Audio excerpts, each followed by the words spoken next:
The views and opinions expressed on any program are those of the producers and/or the persons appearing on the program and do not necessarily reflect the views and opinions of FRC Media, Bristol Community College, or the City of Fall River.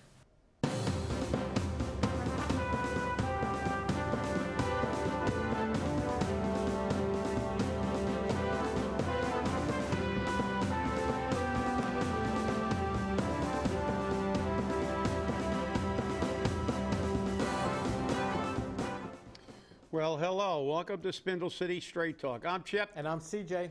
And it's Friday, TGIF. After the 4th. After the 4th. I hope everyone had a nice 4th of July. Far too many illegal fireworks going off in the city of Fall River. They sounded like dynamite. They didn't even sound like heavy artillery. Yeah. They're getting some heavy-duty fireworks now. And I'll tell you what, there's always somebody that blows their hands or face off yeah. somewhere, and now they seem to be getting even bigger. And because I'll tell you what, I heard some yesterday that were, like I said, heavy artillery. They went to small stuff. They made the M80 sound like little pop guns. Yeah, I believe it's called an M1000, but I'm not sure. Yeah, well, and you know, I'm not against people having fun. Don't get me wrong, but you know, some people can't handle that noise. I know a lot of animals can't handle those noises. Yeah. And they don't care. They're just doing what they want to do. Well, and not only that, look, unfortunately, there's a time and there's a place in this society. It's pointless, but because I was watching a great discussion last night on that. But the reality is, there are states that have legal fireworks, which I don't agree with, as someone who had to deal with illegal fireworks when I was on a job and confiscate them sometime. People get hurt with those things. It's for their own safety. The reason those things are regulated and you need a license in Massachusetts and states where it's illegal to have fireworks displays, you need licensed personnel. It's because people are going to get hurt. And unfortunately, people are stupid. The majority of people, and it's just a reality. Because every year there are literally thousands of people injured by fireworks, but they don't care. Because they make money, and it's always about money. It's always follow the money. And as you said, well, I don't mind. Well, you know, this is the problem. There's too many entitlements. Last night I was watching, I forgot the guy's name, but I'll tell you, it was really good. He actually gives out scholarships, $1 million a year worth of scholarships. And he was talking about how he can't give out, he's having difficulty getting people to give these scholarships to. You know why? They are work-based scholarships. Sweat equity. In order to get this scholarship, you have to agree to, you know, maintain this and do this, and you have some criteria, which is no big criteria, but it's about you actually not feeling like you're entitled to everything as this society basically dictates. And he made a tremendously cogent argument about what's the wrong with this sense of entitlement that we have, that everybody feels to think we are entitled to everything, we get it, we should get everything, and we should not have to work at all, we should not have to do anything at all, and we're entitled to everything, education, food, and you know, and I think they even mentioned that they had some 30-year-old whose parents had to actually get the police to evict them from their basement. That story.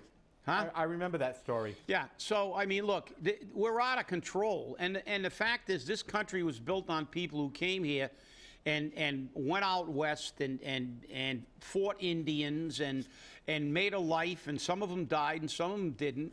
But the reality is, we didn't get this country because the British just gave it to us. People had to work. You know, that's part of, And when you get something for free, you never really appreciate it. You wonder why these kids have no sense of appreciation, no sense of responsibility. And they feel that there are no consequences for any action. They do not accept responsibility for anything. It's like, hey, give me it. I'm entitled to it. I'm here, and I am entitled for you to take care of me. And then on the next the next hand, they're saying, oh my God, I wonder why there's so many suicides. Well, of course there's suicides. Because if you don't give them everything, and I think he actually said what they need to do if they want to be this way is just wrap themselves in bubble wrap and sit in a basement for their whole life. Yeah. Nothing gets done, and that's the problem. The problem is that they want everything for free, and if they don't, they're offended. They're offended that we don't, and that's not this country. As I said, is rotting from within like the Roman Empire. We don't, if you look at countries, the countries with the easiest life, the warmer countries, the countries where you could sit under a tree, get a loaf of bread and a bottle of wine, and you could survive, they're not the countries that developed most of the scientific advances. Why?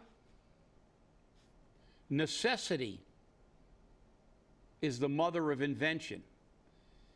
If you live in a country where if you don't figure out a way to heat to get warm, you're going to freeze to death, you'll figure out how to make something to warm yourself up. I don't know. America can't go forward with a society like this. We're going to stagnate and then go backwards. It's nuts. But our parents of today are the ones that are starting this. Because what's happening is a kid turns 5 or 6 years old, they put a cell phone in their hand. What does a 5 or 6-year-old need with a cell phone? Okay? Because it keeps them quiet because they play games. It's the parents being lazy. Then by the time they're 10 and 12 years old, they want the cell phone so they can start downloading apps to meet people, and they start talking to people, and then they wonder why there's so many sexual abuse claims out there.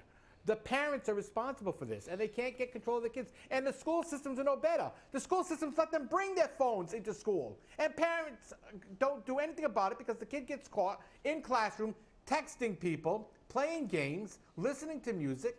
How are they supposed to learn? Well, and you're right, CJ. But it's because the parents, that's a way so they don't have to parent. Give them a phone when they're 5. Let them get addicted to electronic devices, and that's it. Out of sight, out of mind. Let them go sit in a corner and play with a phone or a tablet for the rest of their lives. And that's why we get and then they obesity can't problems. communicate with eye contact. But let's dispel the Goebbels propaganda that these people, they call themselves progressives, which is an absolute oxymoron, actually. But I mean, let's dispel this that the rest of the world is like this country. It isn't. Even if you go to the Azores, there's virtually no welfare system over there. Right. You work or you starve, and you learn how to earn your way through life. You don't look for handouts. What do you think everybody from Central and South America is trying to come here? They got to scratch. They can barely live. And they have to do something. I mean, you got people that come from the Philippines that were selling,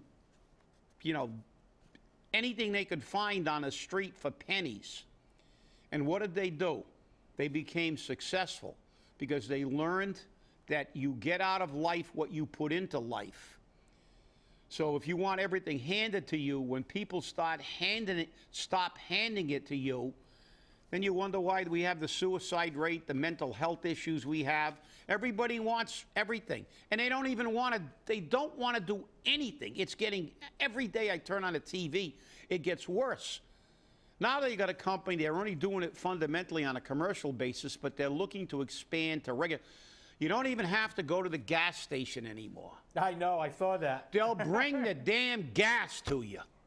I saw that. I started Because laughing. it's such an inconvenience to drive to a gas station.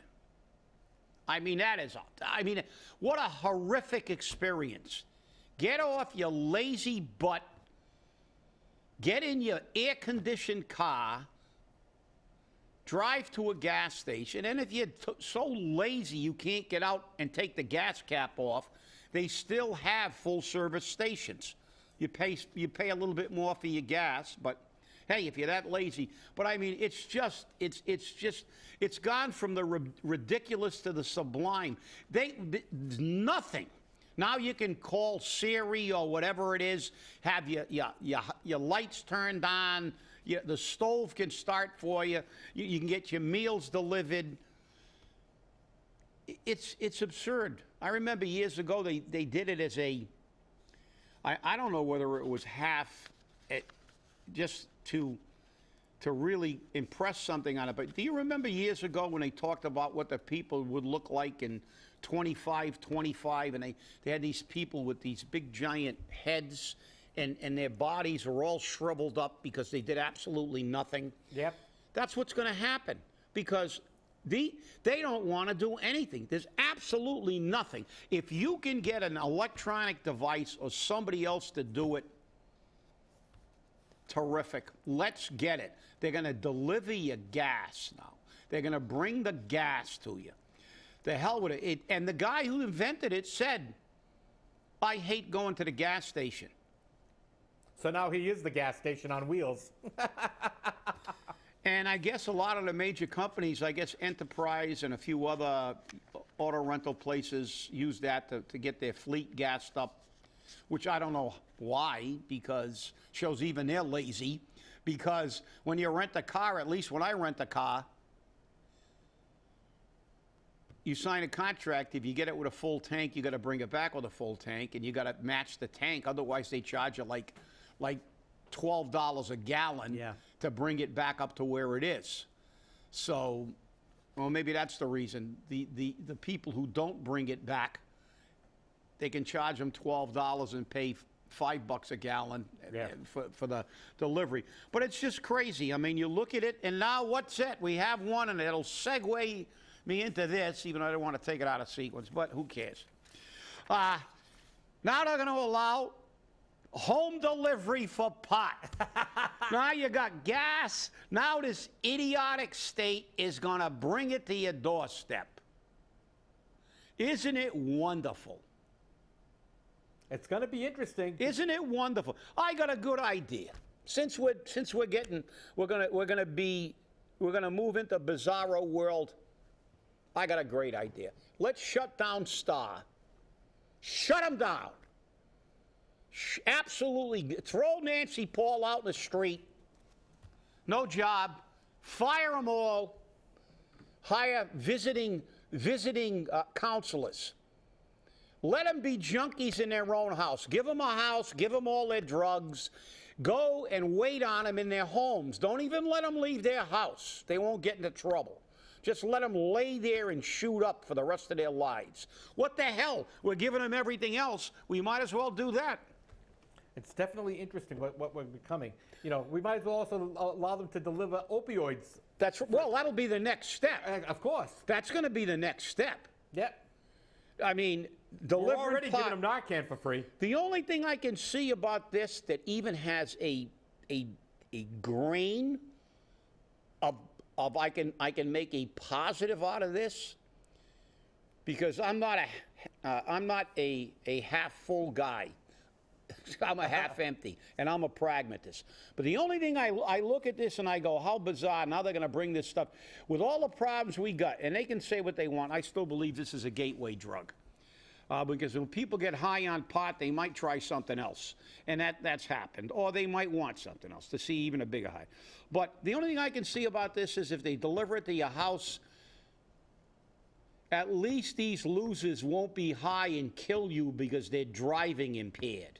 Exactly. You deliver it to their house, maybe they'll get stoned and pass out in their living room instead of killing people on the highways. Or fall down the stairs. Yeah.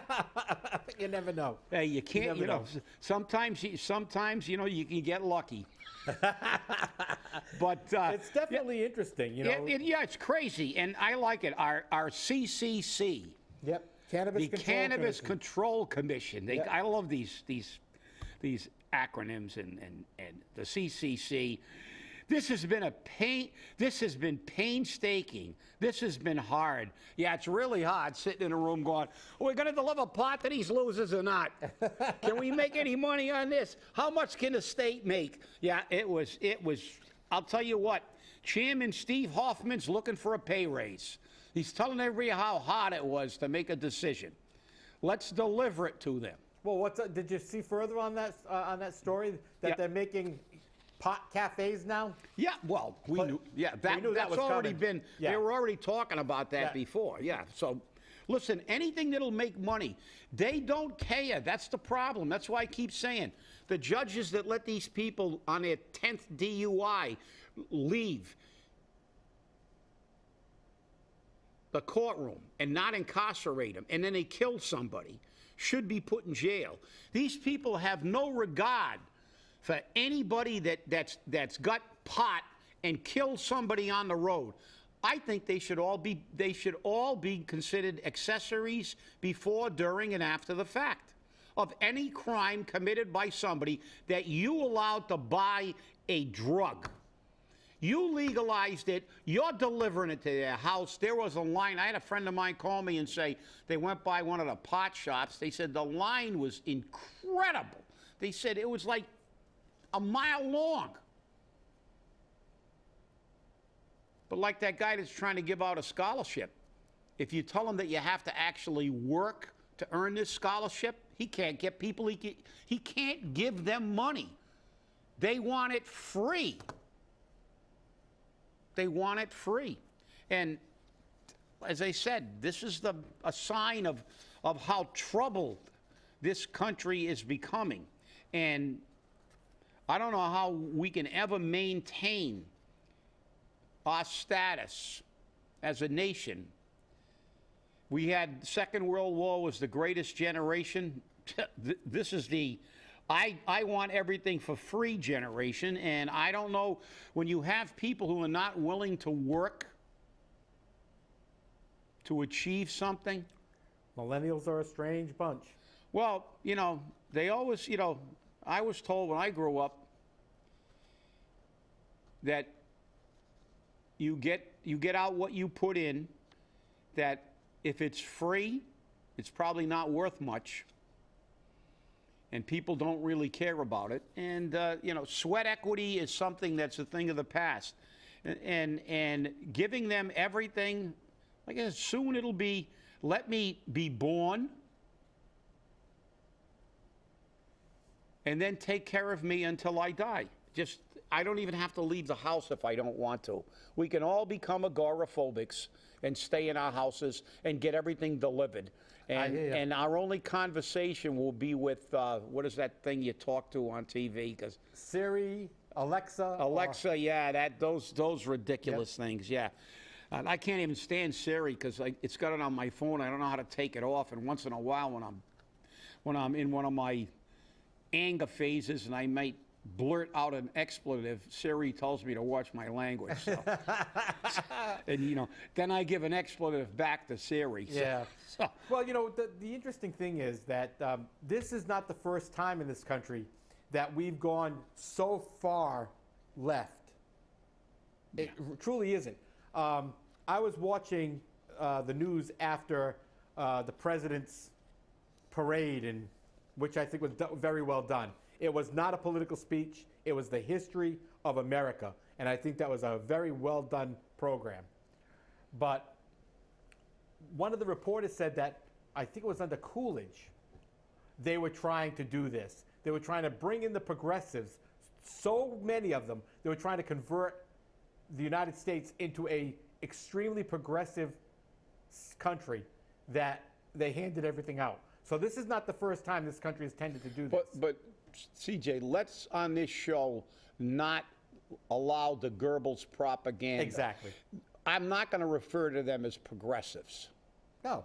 That's their term. They labeled themselves progressives, not socialists, Right. not do nothings, give us everything for freebie. And I think what's different in the Coolidge era and in other eras, there has always been leftists and Yes, rightists of course. and people. The danger I see, and this is like the Roman Empire, is it's associated with an entire major segment of the population, and it happened as long ago as in Greece. Hedonism. In Rome, hedonism. We have a society of people who want everything for free and they don't want to do anything. And, you know, they had people who wanted to move certain things during the Coolidge, and even during Roosevelt, they had the WPA, but it was always associated with at least some effort on the part of the population. Right. You had to do something. And today, the propaganda message that they're bringing is, we're going to give you everything for free. You don't have to do anything. All you have to do is be standing your dead butt in the United States of America. And we're going to give you everything. Just because you managed to get within our borders. And you're going to get everything for free. You don't have to do one thing. You don't have to go and get the crappiest job like the Irish did, like the Italians did, like every ethnic group who came here. You don't have to, your grandfather didn't have to work shoveling crap. Then his son got to shovel a little less crap and made sure that his son went to college. And now all of a sudden, you've realized the American dream. Because your grandfather and your great-grandfather, their dream was to be able to have the opportunity to shovel that crap and make a better life for themselves and their families. And they did. And they did. And they didn't get it because somebody gave them a handout, because nobody gave the Pilgrims a handout. Nobody gave the people that went west in the Conestoga wagons a handout. Those people were on their own. They had to fight Indians. They had to fight droughts. They had to starve if they didn't get the crops. They had to figure out a way to survive, and it made them hard. Why was the generation that fought World War II called the greatest generation? Because they won World War II? Why did they win World War II? Do you think we could win World War II if it took place today with these absolute snowflakes that comprise the majority, or at least they're at least equal to people who want to work? No. Our greatest generation lived through the Depression. They lived through the breadlines, the songs like Buddy, Can You Spare a Dime? It made them hard. It made them tough. It made them resilient. It made them able to take adversity and get up after they got knocked down. Not curl up in a corner and whine and give me something, Mommy. That's the problem we have today. And all this propaganda that they're trying to throw down your throat, that's the reason that we have the influx of everybody in the world wants to come here and get everything for free. Because where they live, there's nothing for free. I remember an old joke, and it's probably not politically correct, but I don't care. When they leave their country, they go farewell. When they can reach our shores, they go welfare. That's right. Yeah, and it isn't ironic, though, CJ, because years ago, when you hear the stories of the people who came through Ellis Island, and, I mean, just look at even the movie. Look at the difference in the world. Gangs of New York. They took the Irishmen off the boat, and they're talking about reparations. They took the Irishmen off the boat, registered them to vote at Tammany Hall, threw half of them in the Army, and sent them to die in the Civil War to free the slaves. Yep. That's what they got when they came here, and they couldn't get a decent job. That's the reason they created Tammany Hall. They got them all. How did they get it? They took them off the boat. The first thing they did was give them a piece of bread, register them to vote, and make sure that they began to get some political power. And they did. And they did. But how many of them joined the Continental Army? I guess a lot of people don't know there was actually an entire brigade that deserted during the Spanish-American War of Irish that were conscripted, basically, right, into the military and fought for the Mexicans.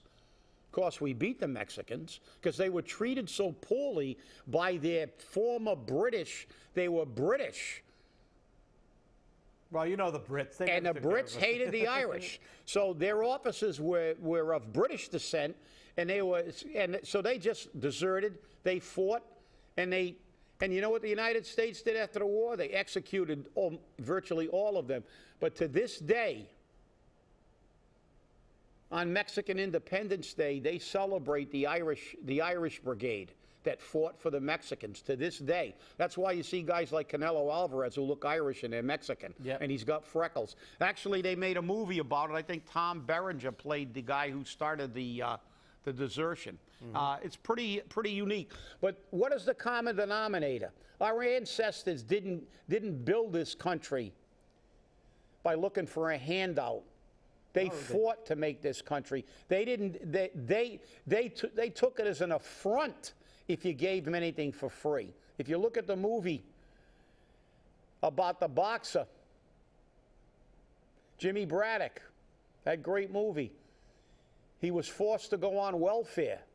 And when he became the heavyweight champion of the world, the first thing he did, he didn't have any money. They shut off his electricity. They shut off his heat. He had to send his kids to live with relatives. And what did he do? The two things in that movie that should impress our country, the different kind of men they were in a depression.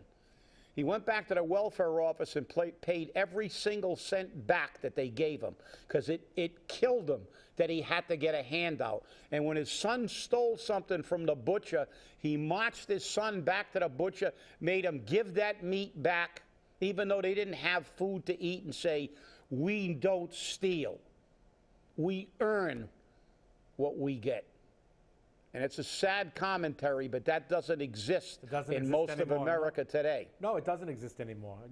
But while you're on all of this, as I was talking about the Trump thing yesterday, that was a truly great event. And not according to the other propagandists. Yes, but you know what? I don't listen to all of that. I watched it on C-SPAN. I didn't watch it on Fox News. I didn't watch it on MSNBC. I watched it on C-SPAN, which is the government's channel.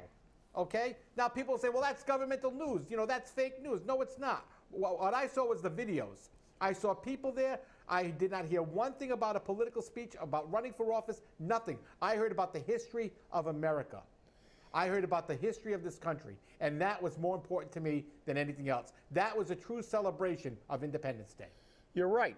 And for the people who said it cost too much, the same people that advocate free health care for illegals, the people that don't care how many trillions of dollars we spend giving things to people who don't work, and those people who say, I don't want to see a tank. Well, guess what? You should see more of our military. The people who appreciate our military appreciate our military. And it's always inspiring to see the new generation of people who are defending our country. But the people who try to ignore the fact that without these men and women, without these military people, you wouldn't be able to be a chronic snowflake bitcher. I love it. Well, I hope the rest of you enjoy the rest of your long weekend. And God bless America. God bless America, that's right. Stay angry, everybody. We'll see you on Monday.